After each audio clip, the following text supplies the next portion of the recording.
എല്ലാവർക്കും good morning. എല്ലാവരും സുഖമായിരിക്കുന്നു എന്ന് വിശ്വസിക്കുന്നു. ഞാൻ നടക്കാൻ പോയപ്പോൾ കിട്ടിയ ഒരു ചെടിയാണിത്. ഒരു കാലത്ത് നമ്മുടെ പറമ്പിലും വേലികളിലും വഴിയോരങ്ങളിലും എല്ലാം സമൃദ്ധമായിട്ടുണ്ടായിരുന്ന ഒരു ചെടി. ഇത് ഔഷധമായിട്ട് പോലും ഉപയോഗിച്ചിരുന്നു. കാരണം പെട്ടെന്ന് മുറിവുകളുമൊക്കെ ഉണ്ടായാൽ ഇതിൻ്റെ ഇല ചതച്ച് പിഴിഞ്ഞ് ആ മുറിവിൽ ഒഴിച്ച് കെട്ടുമായിരുന്നു. ഇന്നതൊന്നും വിശ്വസിച്ച് ചെയ്യാനും പറ്റില്ല. കാരണം എന്നാ വെച്ചാൽ പ്രകൃതി മുഴുവൻ വിഷമയമായിരിക്കുന്ന കാലഘട്ടത്തിൽ സസ്യജാലങ്ങളെല്ലാം വിഷങ്ങൾ നിറഞ്ഞാണല്ലോ നിൽക്കുന്നത്. ഇന്ന് ഞാൻ വീഡിയോ എടുക്കാൻ കാരണം, കുറച്ച് നാൾ മുമ്പൊക്കെ ഞാൻ ഈ പ്രകൃതിയിലെ ചെടികളെയും സസ്യങ്ങളെയും ഒക്കെ ആയിരുന്നു പുതിയ തലമുറയെ, പഴയ തലമുറയ്ക്ക് ഇതൊക്കെ അറിയാം, പുതിയ തലമുറയെ പരിചയപ്പെടുത്തിക്കൊണ്ടിരുന്നത്. പിന്നീട് ഞാനത് വിട്ടു. ഇപ്പോൾ ഞാൻ വീണ്ടും നടക്കാൻ തുടങ്ങി റോഡിലൂടെ.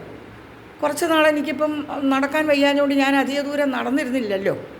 ഇന്ന് കുറച്ച് ദൂരം നടന്നു കേട്ടോ. അപ്പോഴാണ് എൻ്റെ കണ്ണിൽ ഇത് പെട്ടത്. അത്രയും ദൂരം പോയിട്ട് ആകെ കണ്ടത് ഇതിൽ ഒരു മൂട് ചെടിയാണ്. അല്ലെങ്കിൽ ഇത് നമ്മുടെ പറമ്പുകളിലും എല്ലാം നിറസാന്നിധ്യമായി നിന്ന ഒരു ചെടിയാണ്. ഇന്നിതാരും ഔഷധമായിട്ട് ഉപയോഗിക്കുന്നില്ല. അന്ന് കാലത്തെ എൻ്റെ അമ്മയുടെയും അമ്മൂമ്മയുടെയൊക്കെ കാലത്ത് ഞങ്ങൾ കുട്ടികൾ ഓടിക്കളിക്കുമ്പോൾ വീഴുമ്പോൾ വീണ് മുട്ടൊക്കെ പൊട്ടുമ്പോൾ എൻ്റെയും എൻ്റെ അനുജന്മാരുടെയും മുറിവ് ഉണക്കാൻ എൻ്റെ അമ്മൂമ്മയും അമ്മയും ഒക്കെ ഉപയോഗിച്ചിരുന്നത് ഈ സസ്യമാണ്. ഇത് വളമായിട്ടും ഉപയോഗിച്ചിരുന്നു. അത്രയ്ക്ക് കാണും നമ്മുടെ ചുറ്റുപാടും. അപ്പോൾ തെങ്ങിൻ്റെ ചുവട്ടിലൊക്കെ ഇതിനെ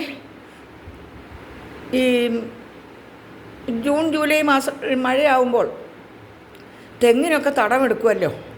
അപ്പോൾ പച്ചിലകൾ വേണമല്ലോ. ഇതിൻ്റെ ഒപ്പം തന്നെയുള്ളതാണ്. ഇപ്പോൾ ഗ്രാമപ്രദേശങ്ങളിലൊക്കെ അത് കാണാറുണ്ട്. കുറച്ചൊക്കെ ചീമക്കൊന്ന എന്നാണ് അതിൻ്റെ പേര്. ചീമക്കൊന്നയെന്നും ശീമക്കൊന്നയെന്നും ഒക്കെ പറയുന്നുണ്ട്. അത് വേലിപ്പടർപ്പുകൾ, വേലി കെട്ടാനും ഒക്കെ ആയിട്ട് ഉപയോഗിച്ചിരുന്ന ഒരു സസ്യമാണ്. ഇതിനേക്കാൾ കുറച്ചും കൂടി വലിപ്പത്തിൽ വളരും അതാണ് കൂടുതലും നമ്മൾ തെങ്ങിൻ്റെയൊക്കെ ചുവട്ടിൽ തടമെടുത്തിട്ട് വളമായിട്ട് ഉപയോഗിച്ചിരുന്നത്. ആ കാലഘട്ടമൊക്കെ പോയി മറഞ്ഞു. അന്നൊക്കെ ഇങ്ങനെ പ്രകൃതി ദത്തമായിട്ട് കിട്ടുന്ന ഇലകളൊക്കെയാണ് നമ്മൾ നമ്മുടെ കാർഷിക സംസ്കാരത്തിൽ ഉൾപ്പെടുത്തിയിരുന്നത്. ഒരു രാസവളവും അന്ന് ഉപയോഗിച്ചിരുന്നില്ല. ചാണകം, ചാരം, ഇങ്ങനെയുള്ള പച്ചില വളങ്ങൾ. ഇന്നതൊക്കെ പോയി മറഞ്ഞു. നമ്മുടെ ജീവിത രീതി പോയി മറഞ്ഞു. നമ്മുടെ സംസ്കാരം ആകെ മാറിമറിഞ്ഞു. അപ്പോൾ ഞാൻ ഇന്നത്തെ കുട്ടികളെ ഇതൊന്ന് പരിചയപ്പെടുത്താമെന്ന് വെച്ച് വേണ്ടി മാത്രം ഞാനിത് ഓടിച്ചുകൊണ്ട് വന്നിട്ട് ഞാൻ വിചാരിച്ചത് കുഞ്ഞുങ്ങളെ ഒന്ന് പരിചയപ്പെടുത്താമെന്ന്. വലിയവർക്ക്, എൻ്റെ ഏജിലുള്ളവർക്ക് ഒക്കെ ഈ ചെടി അറിയാം. അവരുമൊക്കെ മറന്നു കാണും. ഒരു രാഷ്ട്രീയ പാർട്ടിയുമായി ബന്ധമുണ്ട് ഈ ചെടിക്ക്. ഈ ചെടിയുടെ പേര് നിങ്ങൾ അറിയാവുന്നവരൊക്കെ ഒന്ന് രേഖപ്പെടുത്തണം കേട്ടോ. കുട്ടികൾ അറിയട്ടെ. കുട്ടികളിൽ എത്ര പേര് ഇതൊക്കെ അറിയുമെന്നും ആർക്കറിയാം, നോക്കുമെന്നും ആർക്കറിയാം. അവർക്കൊക്കെ കാണേണ്ടത് വേറെ കാര്യങ്ങളൊക്കെ ആണല്ലോ. ഇതൊന്നും അവർ കാണുകയുമില്ല. ഇതൊക്കെ ഇപ്പോൾ ഗൂഗിളിൽ സെർച്ച് ചെയ്താൽ പോലും കിട്ടാത്ത ചെടികളാണെന്ന് വേണമെങ്കിൽ പറയാം. അപ്പോൾ ഇത് ഞാൻ പറഞ്ഞു വരുന്ന മുമ്പ് ഞാൻ നടക്കാൻ പോകുമ്പോഴെന്ന് പറഞ്ഞിരുന്നത് ഒരു 30 വർഷം മുമ്പത്തെ കാര്യമാണ് കേട്ടോ. അന്നാണിത് നിറസാന്നിധ്യമായിരുന്നത്. ഇപ്പം ഞാൻ എവിടെ നോക്കിയിട്ട് ഇത് കണ്ടില്ല. കുറേ നാളായിട്ട് ഞാനിത് നിങ്ങളെ ഒന്ന് പരിചയപ്പെടുത്തണമെന്ന് വിചാരിക്കുന്നു. അപ്പം ഇന്ന് നടക്കുന്ന വഴിയിൽ കൂടി ഇത് കിട്ടി. അപ്പോൾ ഞാനിതിനെ ഓടിച്ചുകൊണ്ട് വന്നിട്ട് എൻ്റെ രാവിലത്തെ ജോലികളെല്ലാം കഴിഞ്ഞിട്ട് രാവിലെ വന്നു. നടത്തം കഴിഞ്ഞ് വന്നിട്ട് മുറ്റമടിച്ചു, ചെടികളെല്ലാം നനച്ചു. അതിനുശേഷം കയറി വന്ന് ഇപ്പോൾ പുട്ട് അടുപ്പത്തിരിക്കുന്നു. ഇനി ഇത് വാടിയാലോ എന്ന് വിചാരിച്ചാണ് ഞാനിപ്പോൾ ഇത് നിങ്ങളെ ആ കൂട്ടത്തിലങ്ങ് കാണിക്കാമെന്ന് വെച്ചത്. അപ്പോൾ ഇതുപോലെ അന്യം നിന്നിരിക്കുന്ന ഒരുപാട് ചെടികളുണ്ട്. അവയൊക്കെ നിങ്ങൾ അറിയാമെങ്കിൽ അതിൻ്റെയൊക്കെ പേരൊന്ന് രേഖപ്പെടുത്തണം. കുറച്ചും കൂടി അറിയാമല്ലോ നമുക്ക്. അപ്പോൾ ഇന്നത്തെ പ്രഭാതം ധന്യമാകട്ടെ എന്ന് പ്രാർത്ഥിക്കുന്നു. നിങ്ങളെല്ലാവരും നടക്കാനൊക്കെ പോകുന്നുണ്ടാവുമല്ലോ. Health is wealth. ഇപ്പം പണ്ടത്തേതിലും കൂടുതലായി മനുഷ്യർക്കൊക്കെ കുറച്ച് ഹെൽത്ത് കോൺഷ്യസ് ആയിരിക്കുകയാണ്. കാരണം പണ്ട് പറമ്പിലും തൊടിയിലുമൊക്കെ അധ്വാനിക്കുമ്പോൾ അവർക്ക് എക്സസൈസിൻ്റെ ആവശ്യമില്ല, അവർക്ക് ജിമ്മിൽ പോകണ്ട, യോഗ ചെയ്യണ്ട, ഒന്നും വേണ്ട. കാരണം ശരീരം കിളയ്ക്കുകയും പിന്നെ വെട്ടുകയും കുഴിക്കുകയും ഒക്കെ ചെയ്യുമായിരുന്നല്ലോ. അപ്പോൾ അവരെ സംബന്ധിച്ചിടത്തോളം അവരാരോഗ്യവാന്മാരായിരുന്നു. അന്നത്തെ ആളുകൾ ഒരു കൃത്രിമാഹാരങ്ങൾ അവരറിഞ്ഞിട്ട് പോലുമില്ല, കണ്ടിട്ട് പോലുമില്ല. ഇപ്പോൾ ഞാനൊക്കെ എന്ന് പറഞ്ഞാൽ ഈ 3 കാലഘട്ടത്തെയും, ആദ്യമുള്ള കാലഘട്ടം, പൂർവികരുടെ കാലഘട്ടം, പിന്നെ ഇടയ്ക്കുള്ള ഒരു കാലഘട്ടം, ഞങ്ങളുടെയൊക്കെ കാലഘട്ടം, അതിനുശേഷം ഇപ്പോഴത്തെ തലമുറയുടെ കൂടെയും ജീവിക്കുവാനുള്ള ഒരു സൗഭാഗ്യം ലഭിച്ചു.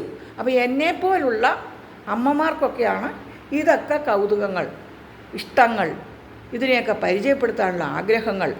കൂട്ടുകാരെ, നിങ്ങളെല്ലാവരും കുറച്ചുകൂടെ പ്രകൃതിയോട് ഇണങ്ങാൻ ശ്രമിക്കൂ, പ്രകൃതിയുമായി ചേരൂ. നമ്മൾ പ്രകൃതിയിലേക്ക് വന്നു, പ്രകൃതിയിൽ ജീവിച്ചു, പ്രകൃതിയിലേക്ക് തന്നെ മടങ്ങേണ്ടവരല്ലേ.